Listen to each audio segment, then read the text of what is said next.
You're listening to the Life Coaching Secrets Podcast, episode number 6.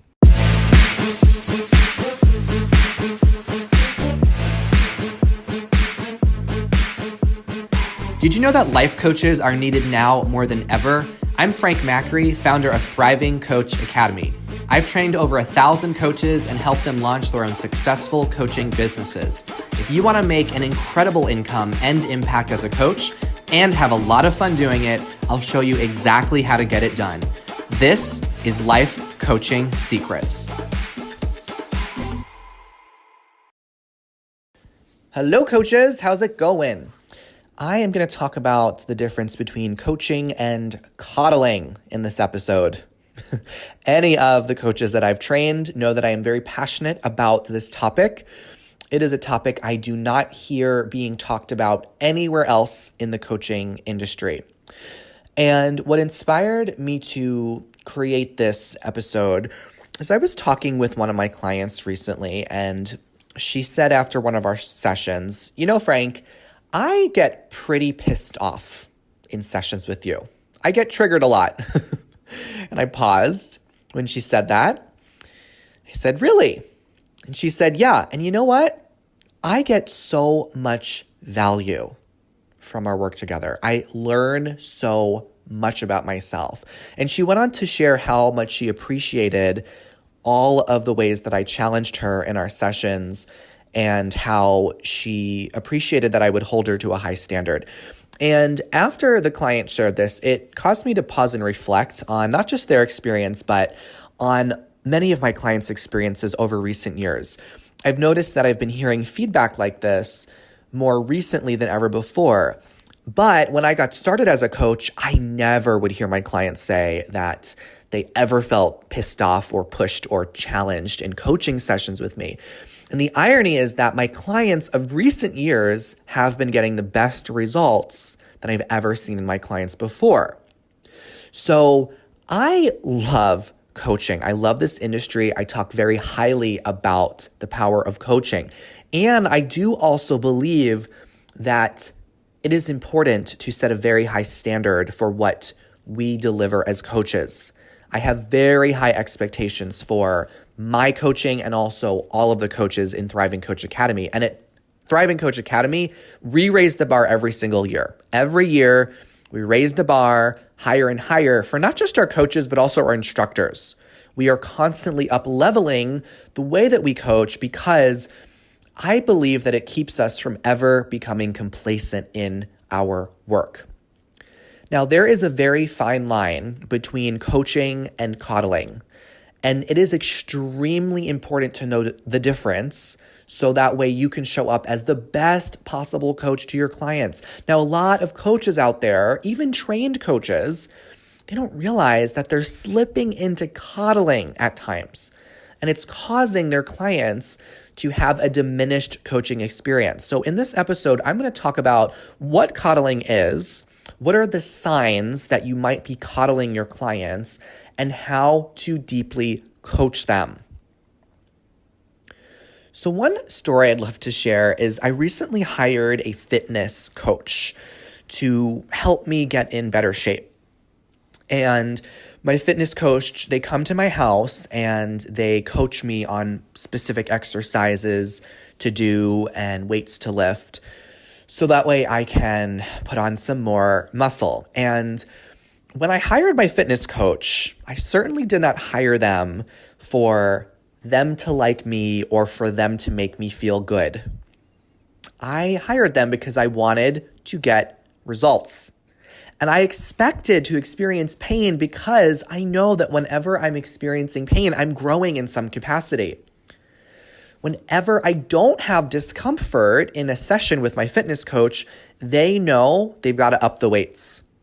They're going to tell me to lift more and increase the intensity of the exercise. That's how I grow. That's how my muscles get bigger. That's how I get stronger.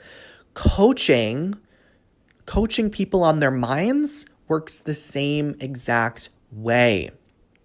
When our clients are experiencing pain, it means they're growing. When they're in discomfort, it means they're out of their comfort zone. So the first thing to understand about coaching is that real deep coaching, it is a painful process. And it's supposed to be. That's what makes it transformational. Pain is what allows us to grow. So I looked up the definition of coddling, and coddling is defined as treating someone in an indulgent or overprotective way. So I like to think of coddling as giving off this energy of, poor you, I am so sorry for you. You're right. It's hard. So when we coddle our clients, we are jumping in the box with them. We are taking on their story about why they are stuck as truth. It's when you wallow in pity with the client rather than boldly challenge them to get out of their own way.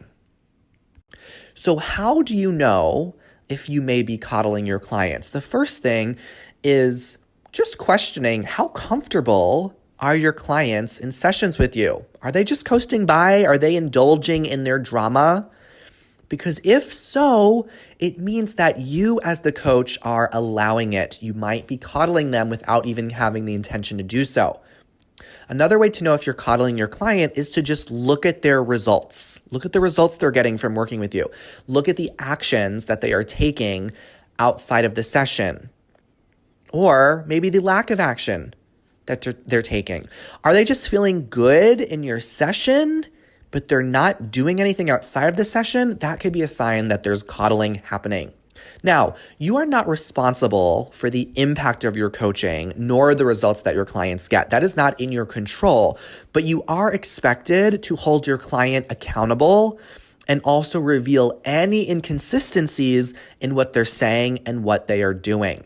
So here are the 3 things that coaches do that result in coddling. I'm going to break all of them down for you. So the first one is that coaches completely mess up the skill of validation. And this is often unintentional, so I want to clear it all up for you. Now, validation is when you normalize a client's emotion. And a lot of coaches are just not properly trained or not trained at all on how to do this. So when you normalize someone's emotion, it doesn't mean you agree with their emotions. You're just revealing that whatever they're feeling is normal to them. So in order to properly validate a client, you must first understand what causes any emotion. Now, the only thing that causes an emotion is a thought. Thoughts create emotions. However, even though a lot of coaches understand that conceptually, they will attribute their clients' feelings to situations in their life that they think is causing their stress. So clients are not aware that it's really their thoughts that are the true cause of all of their stress. And as coaches, we must have our clients see that it's their thoughts that are causing their emotions. Now, sometimes coaches hear a client express a feeling and they just quickly give a validation improperly, meaning they just echo back the client's words in the exact way the client explains their situation. So I'm going to give you a couple of examples of how someone might improperly validate a client, which will lead to coddling, and also how to properly validate, which leads to powerful and transformational coaching. So let's say you have a client who says, I am so bored because of this pandemic. I'm just stuck inside with nothing to do. Now, a lot of people might relate to this experience given the world we've lived in the past year. So an improper way to validate the client would be saying, well, of course you feel bored. Anyone in a pandemic would feel bored too. Now, do you hear what's wrong about that? You just indulged in your client's story. So when you do that, they just get to keep blaming the pandemic for all of their boredom. So the session just becomes a coddling session instead of a coaching session. So any other questions you ask or skills that you use, it's not going to be as effective because your clients are just going to resort back to, well, you know what? My coach agrees with me.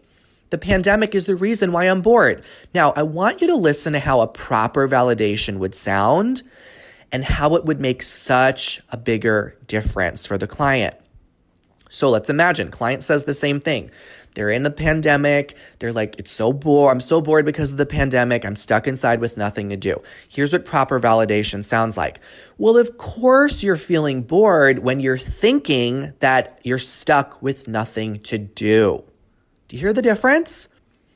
Proper validation focuses on the thought. That is what is creating your client's feeling.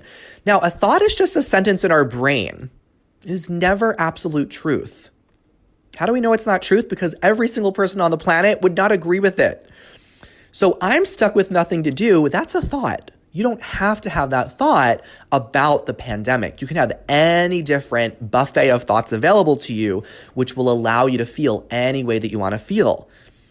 So if you were to take that approach with a client, they will have so much more ownership and awareness that they can choose to think differently about the pandemic, which will allow them to not feel bored. They can feel any emotion they want to feel. Here's another example.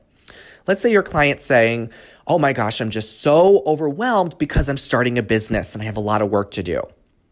Improper validation would sound like, yeah, you know what? Anyone starting a business would feel overwhelmed.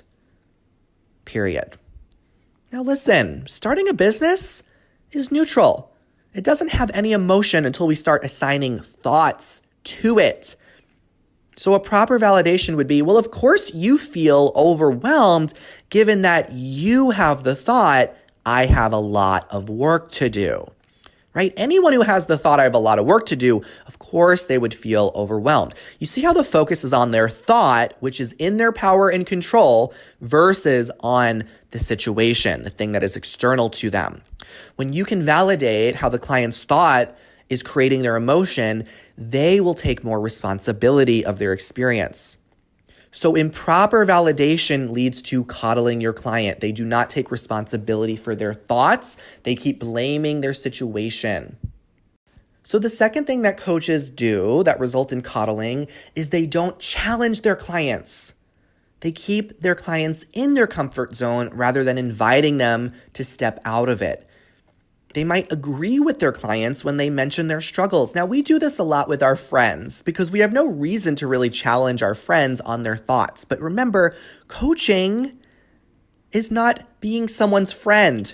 And whatever got someone here is not going to get them there. Your clients simply don't know what they don't know. So as a coach, you must reveal any kind of errors or inconsistencies in how their thinking isn't aligning with the results they want.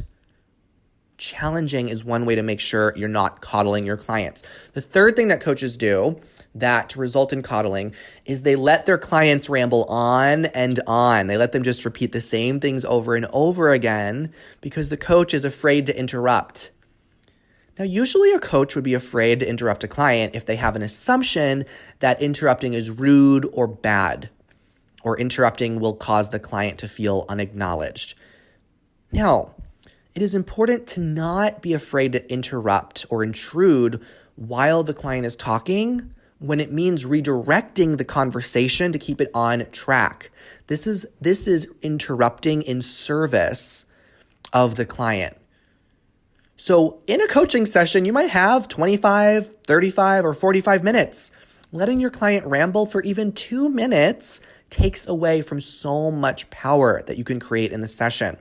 Now, if you do any of these things right now, do not beat yourself up. In my first year of coaching, I did a lot of coddling. I didn't even have an awareness of the difference between coaching and coddling. So let's talk about why coaches coddle to begin with. Well, the first reason is that you may have not been properly trained in the difference between coaching and coddling. But there's also a couple of fears that coaches have that cause them to coddle. One of these fears is they are afraid of putting the client in the hot seat, having the client be with some discomfort. So some coaches have discomfort about other people experiencing discomfort. And this may be because they label the discomfort as a bad thing. And another reason that coaches often coddle is because they are afraid of confrontation. They want to keep the peace or people please.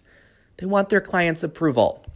Now, when we end up coddling as coaches, our clients stay complacent. They stay complacent. They don't take responsibility. And as a result of that, they're not going to get what they want. They're not going to get the results that they ultimately want to have because they are indulging in their complacency. Now, here's the thing. You are not coaching to get your client's approval, and you are not coaching to make your client feel good. So think about, what is your intention when you go into a coaching session? The moment before you start coaching someone, what are your intentions? What is it that you think you want to get from the session as the coach? Is it to get your client's approval? Is it to make them feel good or happy? Because that is not your job. Your job is to help your clients get results. Now, this doesn't mean you have to be a drill sergeant or you have to be mean with your client, but it does mean that you have to be firm, direct, curious, and willing to challenge your client on their thinking. So how do you offer real, deep coaching? Well, the first thing you do is you've got to ask yourself, how comfortable are you with your client's discomfort? Can you just let your client be in their discomfort and even let them lean into it a little bit? Discomfort is what leads to growth. Now, the client's feelings in a session is not a reflection of you and your coaching. So a happy client doesn't mean you're a good coach, because your job is not to make your clients happy. In fact, many of the coaching sessions that I have, my clients leave the sessions sometimes a little bit frustrated, a little bit like their head is spinning. But it's because they are stretching themselves. They are growing. They are connecting dots. They are seeing how they're getting in their own way, and they're starting to take more ownership of that. So how comfortable are you with your client's discomfort? Are you able to allow your clients to be in their discomfort without making it mean anything about you? Another question to ask yourself is, how important is it for your client to like you? And if there's any part of you that feels that is important, why? You might need to get coaching on that. Now, when I coach someone, it is not important at all for my clients to like me. It's a bonus. It's just a nice bonus to have, but my priority is on serving them, as messy and as uncomfortable as that may be, and as irritated or frustrated as they may need to get. When I want my clients to like me, that is my agenda. That's what I want. That's not what they want. So if you notice that you want your clients to like you, that is your agenda. And when you make it about your agenda, you're going to pull back your true power as a coach, because you're going to want to make your client like you. You won't coach them as hard. Now, there will be times when your clients don't like you. When you do offer real deep coaching, they will not like you at times because you really called them inward. You lit a fire to their butts. You got them to take more responsibility. These are all good things. So don't take their dislike of you personally.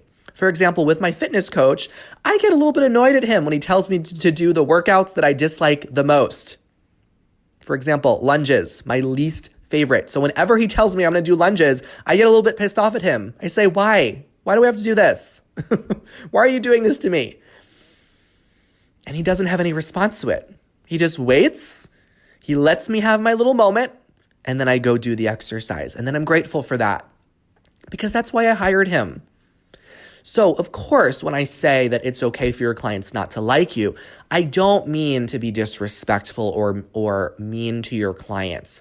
I do mean to hold your clients to a high standard, be willing to challenge them, be assertive, and coach them hard. That is the kindest thing that you can truly do. After all, it's just giving them what they asked for anyway when they decided to work with you.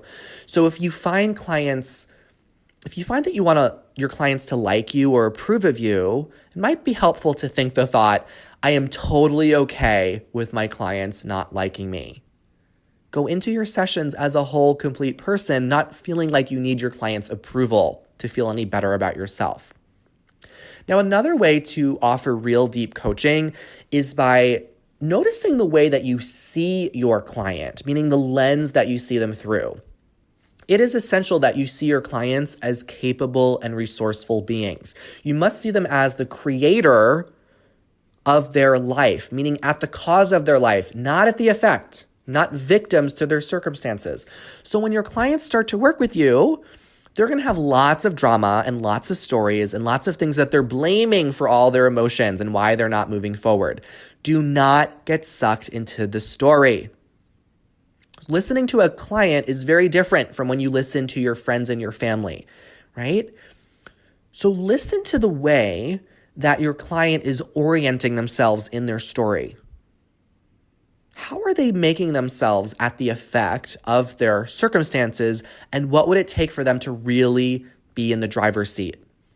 Where are their thoughts keeping them stuck? Where are they getting in their own way?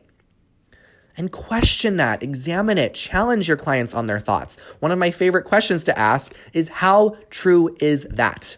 How true is it? That question just often puts a break to the client's thought pattern, and they pause and go, well, wait a second. Maybe it's not true that this is why things are happening the way it's happening. Maybe there's something more. It's kind of like the difference between reading an essay and proofreading an essay, because when you're reading an essay, you're just consuming it. But when you're proofreading an essay, you are looking for errors. So as a coach, you are actively listening for gaps in the client's thinking or any incongruent thoughts they're having that are not aligning with the actions they're taking and the results they're getting. You've got to be the one to address that and make it clear to your clients so they can start to take ownership of it. Now remember, your clients hired you to get results, not to be your friend. So getting your clients results, helping them to get results, requires them to get out of their comfort zone. You've got to help your client take responsibility for their problems. So the moment you notice any blame, call it out. You cannot blame and grow at the same time. So when you start hearing your clients blame other people, other things, other situations, their past, anything for the reason why they're not getting whatever they want, it is so important you challenge and address that. Challenge often. I like to think of challenging your client not as confrontation, but as carefrontation, because it's truly coming from a good place. You care about them so much that you want them to get the best possible results. I like to think of challenging your client as you're bending them, but you're not snapping them. So you can still validate your client and also challenge them to take responsibility. Now, how do you know when you're actually coaching someone and not coddling? You will know that you are offering real and deep coaching because your clients will start having new insights in sessions. Light bulbs will be going off for them. They will be having breakthroughs. And your clients will take so much more responsibility for their problems. And also, your clients are going to feel uncomfortable Oftentimes, they will feel uncomfortable. That is how you know where you are coaching them. So remember, coach your clients. Don't coddle them. Your clients are actually going to get better results because of that. They will want to continue working with you when you coach them, and they'll also respect you more because you'll be bringing out the best version of them. All right, that's what I got in coaching versus coddling. Thanks for tuning in, and I'll see you in the next episode. Hey, would you like access to powerful coaching tools you can use on yourself and clients right away? For being a listener of the podcast, I'm giving you a VIP guest pass to get a sneak peek into my coach training program. Inside, you'll learn our coaches' secret tool they use to transform their clients' lives. And you'll also get a training on how to launch a coaching business. Just head over to www.thrivingcoachacademy.com/VIP to get started. I'll see you on the inside.